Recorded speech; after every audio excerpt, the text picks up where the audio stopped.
everyone. My name is Frank Driscoll, and welcome to Driscoll's Election Dissection, your election analysis for Across the Circus. I hope you're all doing well today, wherever you are. So, it is Election Day coming up here in the United States, November 7th to be exact, which is basically Christmas Day for election junkies like myself, even in a year that ends with an odd number, because there's still stuff to look at, interesting races across the country, some not interesting races as well that are happening on the 7th, and we're going to get to some important ones in just a bit. But before we do that, let's talk about what we talked about on our last show. We looked at the Louisiana gubernatorial election, and that occurred on October the 14th, and Jeff Landry, Louisiana Attorney General and Republican frontrunner, won the election outright. He got a majority, just over 51% of the state vote, and that's enough where he gets to take the rest of the month off. There will be no runoff election, as I somewhat thought would happen, but, this is election dissection, not election prediction. So, that shows my strong suit right there. So yeah, slight majority, but just enough to win the election. It's the first time that a Louisiana governor election has happened without a runoff since 2011. And I want to point out something I did add. It's kind of election related, but not really. It's funny how when I taped that episode, Steve Scalise, Republican congressman from Louisiana, was in line to become Speaker of the House. Now, that was why I added, as I taped this show, before that statement, because I didn't think something was going to happen in between then. I thought it was going to happen, but sure enough, after that, more and more people went for the speakership and lost like he did. And a Republican congressman from Louisiana did get it. So I guess we were kind of right. Yeah, Mike Johnson, who is now the current Speaker of the House, who, and you know what, I'll say it again. This is election dissection, not election prediction. So, yeah. If I predict something, even if it's not really a prediction, just don't go for it. It's probably not going to happen. Anyway, moving on. November 7th, as mentioned at the top of the show, is Election Day in the United States, and 2 states are holding gubernatorial elections, and both of them are very interesting in their own ways. So we're going to talk about those. First, we head to Kentucky, in what should be the closest race on the 7th. The incumbent governor of Kentucky is Democrat Andy Beshear, and he was elected in 2019 by a very slim margin, and believe it or not, as a Democrat in the state of Kentucky, which as we know is a pretty red state, he's actually very popular. He's the most popular Democratic governor in the country, according to Morning Consult. And he has pretty moderate views that, I guess, help him with the state electorate. That doesn't say he doesn't have a strong challenger in this election. His opponent is Attorney General Daniel Cameron, who ironically, Andy Beshear was the Attorney General of Kentucky before being elected governor. And now Daniel Cameron, the current Attorney General, is going for that job too. I guess forget about Lieutenant Governor. If you want to be Governor of Kentucky, become Attorney General first.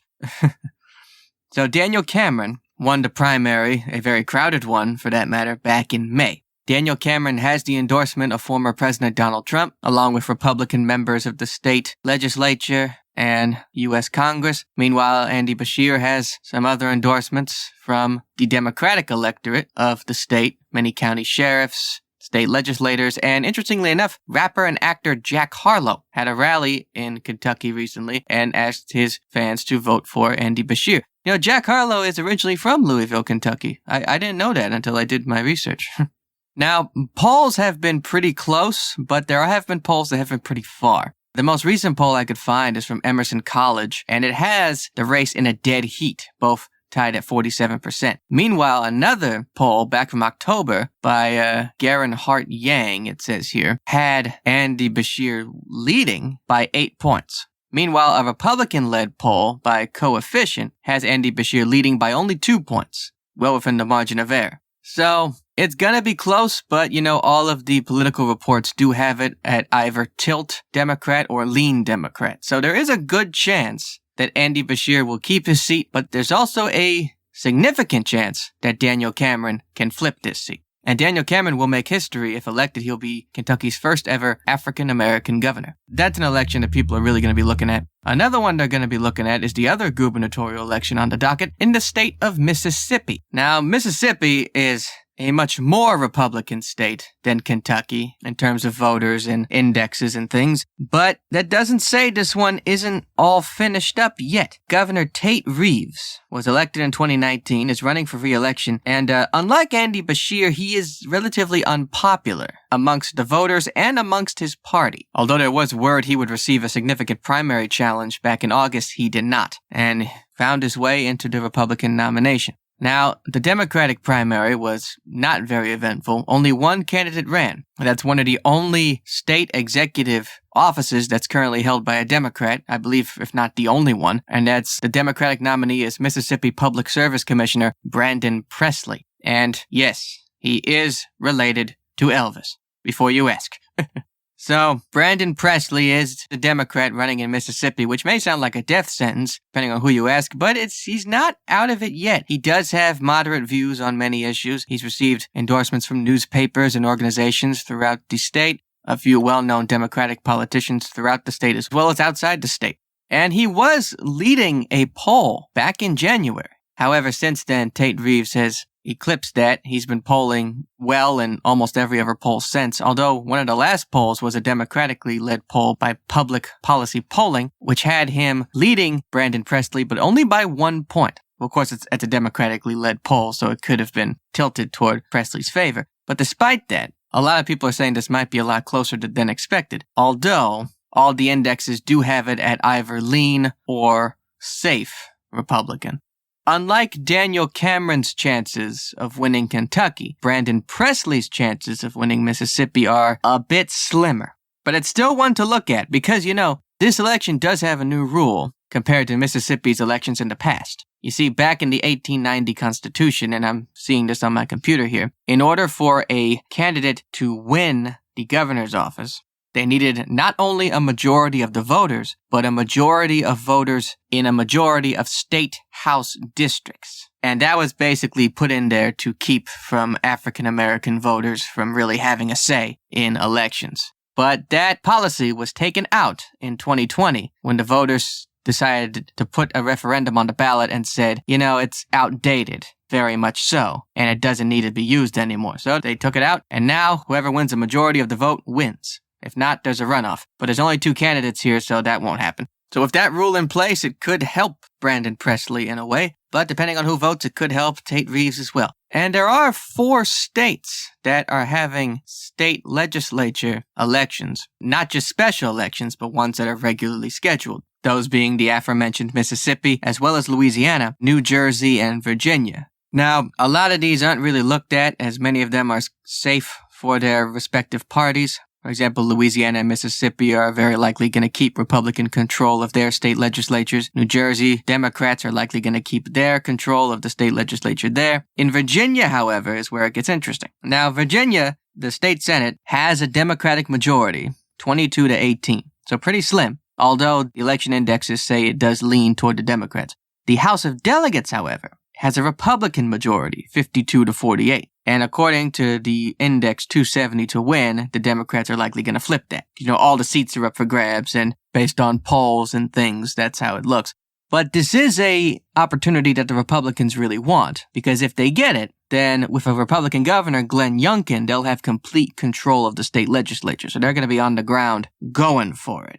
But Virginia has gotten more blue over the past few years. Joe Biden won in 2020. So it's really something to look at to see how the state of Virginia sways, and it could be a bellwether on how the country will sway in the 2024 presidential election. And finally, one more thing we'll be talking about is a referendum in the state of Ohio. This vote is issue 1 on the Ohio ballot. It's officially titled, quote, "The Right to Reproductive Freedom with Protections for Health and Safety." This measure, if passed, will codify reproductive rights in Ohio's state constitution, restoring abortion access throughout the state. Because throughout the last couple of years, there's been bans on abortion by the state governor and legislature. Then a judge will pause the ban, and then the ban will go back again, and then it'll be paused again. It was just a flip-flop. So the people of the state came together to put this referendum on the ballot. And that's one that people are going to be looking a lot for certain because, ever since the Supreme Court ruling that overturned the original Roe v. Wade ruling, states throughout the country have been voting on the right to reproductive access, and many red states have had votes to completely ban it, and voters will come and not vote for it. And this could be another one of those times, as polls show that more people are leaning toward voting yes on this measure than no. But it's still very close, so it could be a chance for the anti-abortion movement to actually win a referendum. Those 4 elections I talked about are ones that are going to be looked at the most by political analysts and things. And with a year until the next presidential election, it could really show how the country is thinking and which way they're probably going to be going a year from now. So it's important to look at stuff like that because you really never know what can happen. And lastly, as always, I say, if you are a registered voter in the state of Kentucky, Mississippi, Virginia, Ohio, or anywhere else in the country that's having an election, as there are many cities that are having mayoral elections and city council elections and local referendums and things, if you live anywhere that's having an election on November 7th, I don't care who or what you vote for, but I do care that you vote. So please do. And before I go, there's one last thing I want to add. We are currently in the month of November, and ever since I was in high school, I've participated in No Shave November, a time where I put down my razor and let my beard grow out freely for the world to see. And I realized over the years it's less about growing your hair out and more about raising awareness of health for men and women.